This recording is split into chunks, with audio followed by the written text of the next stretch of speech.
प्रतिका जी, अगर हम बात करें तो आजकल काम करने का जो तरीका है ना वो बदल रहा है। नौकरी के नियम, वर्किंग आवर्स और जो कर्मचारी हैं उनके अधिकारों को लेकर ना लोगों के मन में कई तरह के सवाल होते हैं। और इन्हीं सवालों से जुड़ा है आज का हमारा टॉपिक, भारत के न्यू लेबर कोड्स। तो चलिए जानते हैं कि क्या है ये न्यू लॉज और नौकरी करने वालों के लिए कैसे फायदेमंद होने वाले हैं। बिल्कुल, और इन्हीं बातों को सरल और साफ शब्दों में समझाने के लिए आज हमारे साथ स्टूडियो में मौजूद है हमारे खास मेहमान advocate Rudra Vikram Singh ji, supreme court of India से। सर, स्वागत है आपका डीडी मॉर्निंग शो में। बहुत बहुत स्वागत है आपका डीडी मॉर्निंग शो में। तो न्यू लेबर कोड्स ये क्या है और ये जो पुराने लेबर लॉज हैं इनसे कैसे बेहतर है, क्या खासियत है इनकी? देखिए, जैसे आपने इंट्रोडक्शन सेशन में कहा कि अब काम करने का तरीका बदल रहा है। जब ये कानून नए पुराने कानून जब बने थे तो कुछ आज़ादी से पहले के थे या कुछ आज़ादी से ठीक बाद बने थे। उस समय की परिस्थितियाँ अलग थी, उस समय का काम करने का तरीका अलग था, चीज़ें अलग थी, सारा जो इन्वायरमेंट था वो सब अलग था। अब आज़ादी के 75 वर्षों बाद जो काम करने का तरीका बदला है, वर्कर्स जो हैं अब जैसे नए gig workers, platform workers, labourers, कई सारे टाइप के लेबरर्स अब हुए हैं। पहले जैसे कि कुछ कन्वेंशनल टाइप के वर्कर हुआ करते थे, अब नए टाइप के लेबर आए हैं, नए टाइप के कानून। तो उनको डील करने के लिए नए नए प्रकार के कानूनों की ज़रूरत थी। और पहले जो था वो करीब करीब मैं आपको बताऊं 29 कानून थे जो लेबर से रिलेटेड डील करते थे, उनके वेजेस से रिलेटेड, उनके डिस्प्यूट से रिलेटेड चीज़ों को डील करने के लिए। तो उन सारों कानूनों को एकीकरण करते हुए 4 नए कानून बनाए गए हैं। उन 4 नए कानूनों के तहत अब जो भी होगा, हालांकि ये जो लेबर शब्द है या लेबर विषय है ये कंकरेंट सब्जेक्ट में आता है। जो हम संविधान की सूची देखते हैं तो कंकरेंट विषय में आता है, जो स्टेट और सेंट्रल दोनों को अधिकार होता है।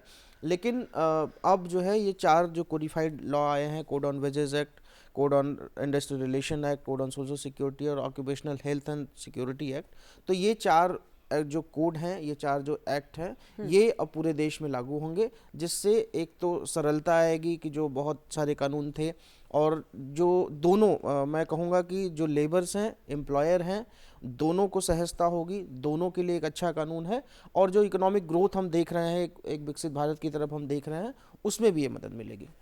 बिल्कुल, तो सवाल यहाँ पर ये है कि अगर हम पुराने लॉज की बात करें तो उसमें क्या ऐसी प्रमुख खामियां थी जिसे जो न्यू लेबर कोड्स है उसे दूर करने की कोशिश करते?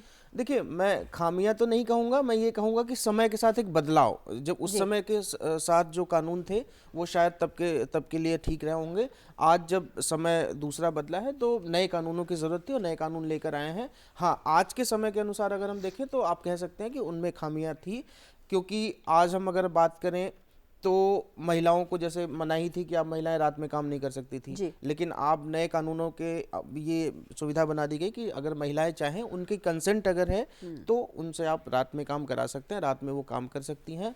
दूसरा, अगर किसी लेबर से अगर आप ओवर टाइम करवा रहे हैं तो आप उसको डबल वेजेस पे करेंगे, मिनिमम कम से कम डबल वेज होगा, उससे ऊपर आप लेके जाएंगे। अगर मैं गिग वर्कर, प्लेटफॉर्म वर्कर की बात करूं तो गिग वर्कर, प्लेटफॉर्म वर्कर के लिए कोई भी अभी तक कोई ना ही उनको कहीं डिफाइन किया गया था लेबर लॉ में, क्योंकि पुराने लेबर लॉ थे तब गिग वर्कर होते नहीं थे, प्लेटफॉर्म वर्कर होते नहीं थे। आज क्योंकि परिभाषाएं बदली हैं, आज नए हम जब ई कॉमर्स की क्रांति में आए हैं तो गिग वर्कर और 2 मिनट्स की डिलीवरी वाले जब हम विषय में आए हैं और उस क्रांति में आए हैं, तो नए प्रकार के लेबरर्स आए हैं, नए प्रकार के लेबर को परिभाषित, तो उनको पहली बार परिभाषित किया गया है। उनके लिए हेल्थ, ईएसआई, पीएफ, इन सब की सुविधा की गई है कि आपको ये मिनिमम स्टैंडर्ड आपको देने पड़ेंगे, कोई भी एम्प्लॉयर होगा वो आपको देना पड़ेगा, ये जो नहीं थे। तो ये सारी सुविधाएं जो नए लेबर लॉ में की गई हैं, जो कि समय की मांग भी थी, और एक अगर आप कहें कि अगर हमको एक विकसित भारत की तरफ देखना है, जैसे आपको एक बात और मैं बताऊं कि जो ट्रेड यूनियन की जो चीज़ें थी उनको भी एक सरलता दी गई है कि ट्रेड यूनियन कैसे डील करेंगी। अगर ट्रेड यूनियन को हड़ताल में जाना है तो कम से कम आपको 14 दिन का नोटिस देना पड़ेगा एम्प्लॉयर को, जिससे कि अगर एम्प्लॉयर का कोई विषय है, जो ट्रेड का कोई विषय है, यूनियन का कोई विषय है या लेबर्स का कोई विषय है, तो वो डील कर सकता है। 14 दिन का कम से कम एम्प्लॉयर के पास समय होगा आपकी जो दुविधाएं हैं उनको सॉल्व करने के लिए, आपसे बात करने के लिए, ऐसा नहीं होगा कि आपने आज स्ट्राइक कॉल किया और कल से स्ट्राइक पे आप चले गए। तो क्योंकि इससे बहुत काम प्रभावित होता था। अब मैं सौभाग्यवश मैं एक मैन्युफैक्चरिंग सेक्टर में काम कर चुका हूं, तो मैंने इस तरीके की त्रासदियां देखी हैं जहां पे एक दिन एक घंटे में स्ट्राइक अनाउंस हो जाती थी और सारा तोड़फोड़ मचा दिया जाता था। तो उन सब से डील करने के लिए ये बैलेंसिंग, मैं कहूँगा कि एक बहुत ही बैलेंसिंग लेबर लॉ डिफाइन किए गए हैं, जिससे कि लेबरर्स को भी फ़ायदा होगा, एम्प्लॉयर्स को भी फ़ायदा होगा। कि ऐसा देखिए, आप कोई ऐसा कानून लेकर नहीं आ सकते कि सिर्फ आप एक वर्ग को आप पोषित करें, एक वर्ग के लिए हम बात करें, दूसरे वर्ग को हम छोड़ दें। क्योंकि अगर हम इकोनॉमिक ग्रोथ की तरफ देख रहे हैं, देश के विकसित भारत की तरफ देख रहे हैं, तो हमें दोनों वर्गों को देख के चलना पड़ेगा। एम्प्लॉयर, क्योंकि अगर कोई एम्प्लॉयर है, अगर उसके पास कोई एम्प्लॉयर है, तो उसको भी देखना पड़ेगा कि उसकी क्या दुविधाएं हैं, उनको भी एड्रेस करना पड़ेगा। तो जिस तरह से आपने एक्सप्लेन किया चीज़ों को, तो आपको क्या लगता है ये जो न्यू लेबर कोड्स है, ये श्रमिकों के अधिकारों को मजबूती दे रहे हैं या उन्हें सीमित कर रहे हैं? आपको क्या लगता है? नहीं, श्रमिकों के अधिकारों को बिल्कुल मजबूती दे रहे हैं। आप एक चीज़ और देखिए, पहले के कानूनों में क्या था कि अगर 10 एम्प्लॉय से ऊपर हैं आपके अगर संस्थान में, तभी आपको ईएसआई और पीएफ के लिए आपको मैंडेटरी है, अदरवाइज मैंडेटरी नहीं था। लेकिन आज ये मैंडेटरी कर दिया गया है कि आपको अगर 10 एम्प्लॉय से कम, एक भी एम्प्लॉय को हजारडियस वर्क आप उनसे करवा रहे हैं, तो आपको पीएफ ईएसआई की सुविधा उनको देनी पड़ेगी, पीएफ ईएसआई की सुविधा उनको आपको देना ही पड़ेगा। तो ये एक मजबूती प्रदान करते हैं। मिनिमम वेजेस जो पहले पुराने कानूनों में ये था कि जो शेड्यूल्ड लेबर थे, सिर्फ उनके लिए मिनिमम वेजेस था, बाकी जो फिक्स टाइम लेबरर थे या पार्ट टाइम लेबरर थे, उनके लिए कोई मिनिमम वेजेस क्राइटेरिया डिफाइन नहीं था। अब सबके लिए मिनिमम वेजेस डिफाइन कर दिया गया है। और कोई स्टेट अगर मिनिमम वेज को कम भी करना चाहती है, तो एक फिक्स रेट होगा, उससे नीचे कोई नहीं जा पाएगा। दूसरा, जो पे आउट का स्किल, जो पे आउट है, पे आउट जो लेबरर्स को देना है, वो एक मैक्सिमम 7 तारीख के अंदर अंदर आपको पे आउट करना ही करना है, एट एनी कॉस्ट। उससे ज़्यादा आप एक्सटेंड नहीं कर सकते हैं। पहले जो ग्रेच्युटी थी, ग्रेच्युटी 5 साल आप हम सब लोग ने काम किया, संस्थानों आप सब लोगों ने काम किया होगा, तो 5 सालों में जो ग्रेच्युटी आपकी होती थी, अब 1 साल कर दी गई उसको, कि 1 साल के बाद आप ग्रेच्युटी के लिए आप एलिजिबल हो जाएंगे, भले से ही आप कॉन्ट्रेक्चुअल वर्कर हो। ये भी एक सुविधा कि अगर आप कॉन्ट्रेक्चुअल वर्कर हैं तो भी आपको ग्रेच्युटी की सुविधा। और एक कॉन्ट्रेक्चुअल वर्कर, जो आजकल बड़े संस्थानों में आप देख रहे होंगे कि कॉन्ट्रेक्चुअल वर्क को बड़ा बढ़ावा दिया जा रहा है, तो कॉन्ट्रेक्चुअल वर्कर्स को भी ये सुविधा दी गई कि कॉन्ट्रेक्चुअल वर्कर्स भी सारी सुविधाएं वो परमानेंट वर्कर्स के समान उनको मिलेंगी, चाहे वो मेडिकल की सुविधा हो, चाहे वो पे आउट की सुविधा हो, चाहे लीव की सुविधा हो, सारी सुविधाएं आपको परमानेंट वर्कर के हिसाब से मिलेंगी। और एक चौथी एक बहुत बड़ी बात मैं आपको बताऊं कि एक जो हेल्थ से रिलेटेड जो इसमें काम किया गया कि 40 से ऊपर जो भी एम्प्लॉई हैं, उनका मेडिकल हेल्थ चेकअप आपको साल भर में एक बार करना ही करना है। ये मैंडेटरी किया गया है नए कानूनों में। तो बहुत सारी बातें अगर अब हम देखेंगे तो अमूमन आप कह सकते हैं, एक लेमैन की तरह भी अगर आप इन कानूनों को देखें, तो आप कह सकते हैं कि नए कानूनों में एक अच्छी सुविधा दोनों के पॉइंट ऑफ व्यू से, लेबर के पॉइंट ऑफ व्यू से और एम्प्लॉयर के पॉइंट ऑफ व्यू से की गई है। बिल्कुल। तो यही आपसे जानते हैं कि occupational safety and health code labours की सेफ्टी को किस तरह से नई मजबूती दे रहे हैं? देखिए, जैसा मैंने कहा कि occupational safety, health and working condition code, ये तीन चीज़ें अगर आप नाम से ही अगर आप देखेंगे, तो safety, health and working condition. Working condition आपको अनुकूल बना के देना होगा कि कोई महिला अगर काम करना चाह रही है, जैसे मैंने कहा कि अगर रात में वो काम करना चाह रही है, तो आपको उस तरीके का इन्वायरमेंट क्रिएट करके देना होगा। ऐसा नहीं कि आप महिलाओं को काम करवा सकते हैं, तो आप महिलाओं से किसी भी वर्किंग कंडीशन में आप काम कराएंगे, तो एक आपको अनुकूल वातावरण देना पड़ेगा। सेफ्टी, हर किसी की सेफ्टी की जिम्मेदारी एम्प्लॉयर की होगी, कि हर व्यक्ति की, और चाहे वो सोशल सिक्योरिटी हो, चाहे वो फिजिकल सेफ्टी हो, सारी प्रकार की सुविधा सेफ्टी वो एम्प्लॉयर की जिम्मेदारी होगी।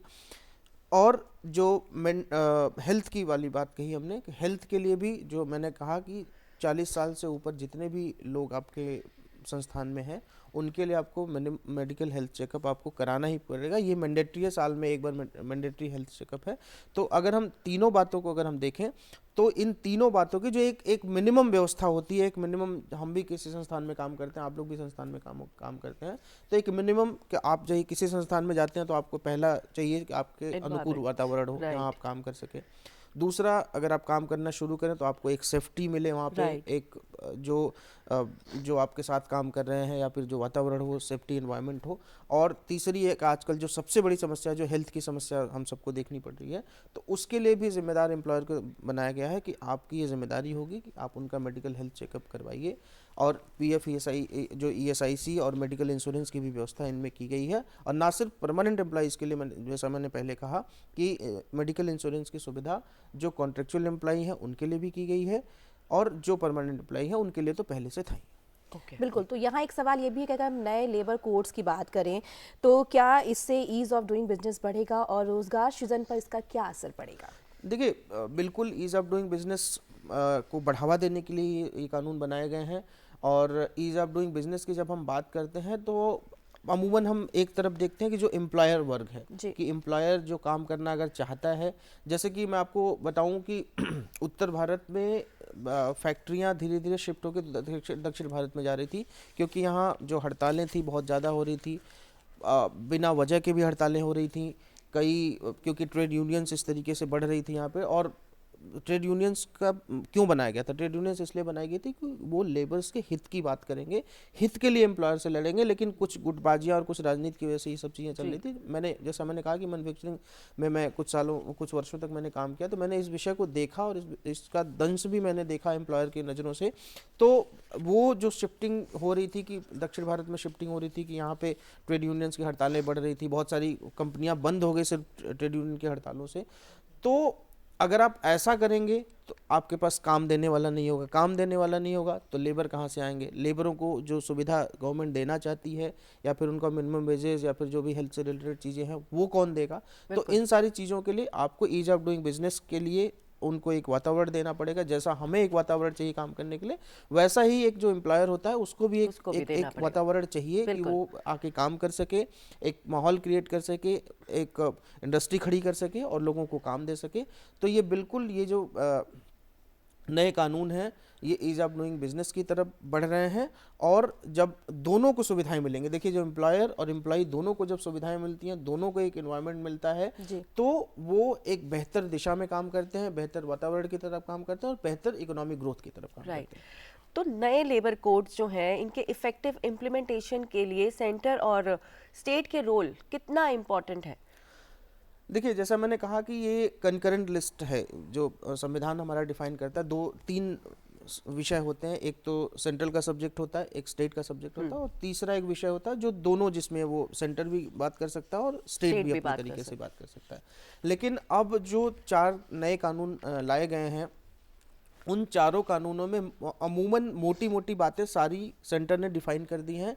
अब जो स्टेट है, स्टेट उनसे इतर कोई कानून नहीं बना सकता, उनसे इतर कोई ऐसी चीज़ें, जैसे मिनिमम वेजेस की मैंने बात करी, कि मिनिमम वेजेस में हो सकता है कि हम दिल्ली में बैठे हैं तो यहाँ मिनिमम वेजेस 20,000 रुपये होगा, लेकिन अगर हम उत्तर प्रदेश या दूर के ऐसे जगहों पे बैठे हैं तो वहाँ मिनिमम वेजेस कुछ कम हो सकता है। लेकिन एक मिनिमम वेजेस जो अमाउंट होगा उससे नीचे आप नहीं जा सकते। तो एक जो सुविधा एक बना दी गई इन कोड के तहत, आप ऐसा नहीं कर सकते कि वो मिनिमम वेजेस आप अपनी तरीके से आप डिफाइन कर लेंगे।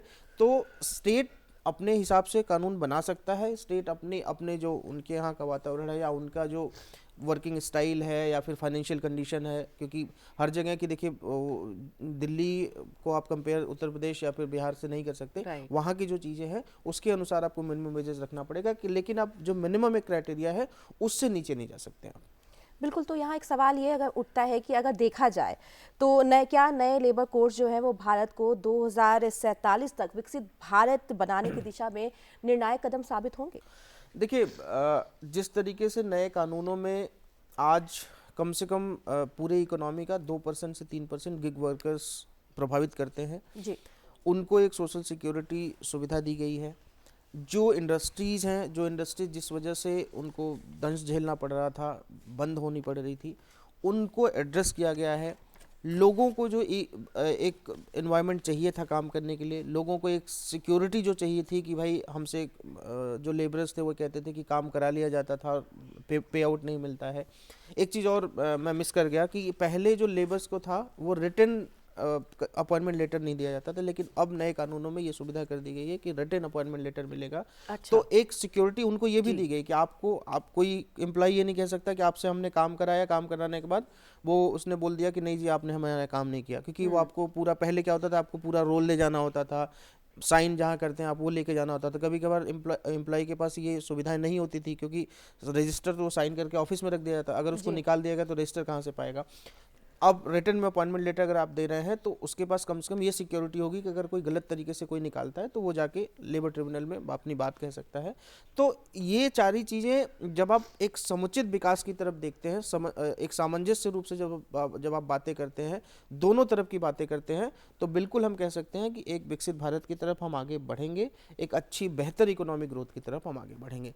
तो ये एक, हम इस बात को बिल्कुल इस पर देखा जाना चाहिए, इसको बृहद रूप में देखा जाना चाहिए। जो ये चारों कानून बनाए गए हैं ये इस तरीके से नहीं बनाए गए हैं कि सिर्फ एक पक्ष की बात की गई है। जब हम चारों को पढ़ेंगे और चारों को एक साथ अगर हम पढ़ेंगे, मिनिमम वेजेस की बात करेंगे, इंडस्ट्रियल रिलेशंस की बात करेंगे, जो कंडीशन, वर्किंग कंडीशन की हम बात करेंगे, तो ये तीनों चारों कंडीशन को जब हम देख के हम बात करेंगे, देखेंगे उन कानूनों को, तो हम जब एक क्यूमुलेटिव स्टडी हम इसकी करेंगे तो हम ये बिल्कुल इसमें पाते हैं कि एक बेहतर इकोनॉमिक ग्रोथ की तरफ ये अगर इम्प्लीमेंट हो गए, हाल है कि इसको इम्प्लीमेंट होने में भी कुछ वर्ष लगेंगे, और इम्प्लीमेंट हो गए, सारे राज्यों में इम्प्लीमेंट हो गए, तो एक बेहतर इकोनॉमिक ग्रोथ और विकसित भारत की तरफ हम बिल्कुल बढ़ेंगे। बिल्कुल, आप इकोनॉमी की बात कर रहे हैं, ग्लोबल भारत की बात की जा रही है, तो हम यहाँ ये जानना चाहेंगे कि अगर इन नए लेबर कोड्स की बात करें तो क्या ये भारत को ग्लोबल मैन्युफैक्चरिंग और निवेश हब बनाने में मदद करेंगे?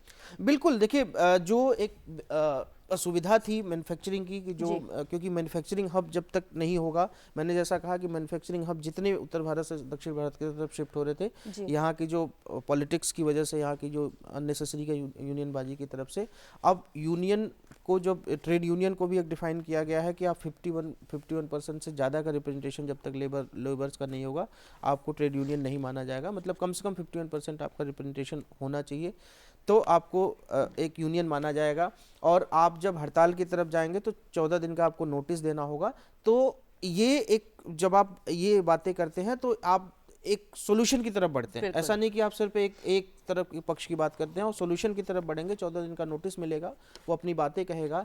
एक कमेटी भी, इसमें कमेटी की भी बात की गई है कि कमेटी इन दोनों से बात करेगी और कोई समस्या होगी तो उसका सोल्यूशन निकालेगी।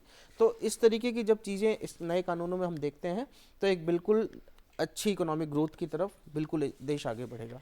बिल्कुल, thank you so much sir. तो आज इंडियाज़ न्यू लेबर कोड्स के बारे में हमारे साथ जानकारी साझा कर रहे थे advocate Rudra Vikram Singh ji, supreme court of India से। बहुत बहुत शुक्रिया आपका। Thank you so much. Thank you.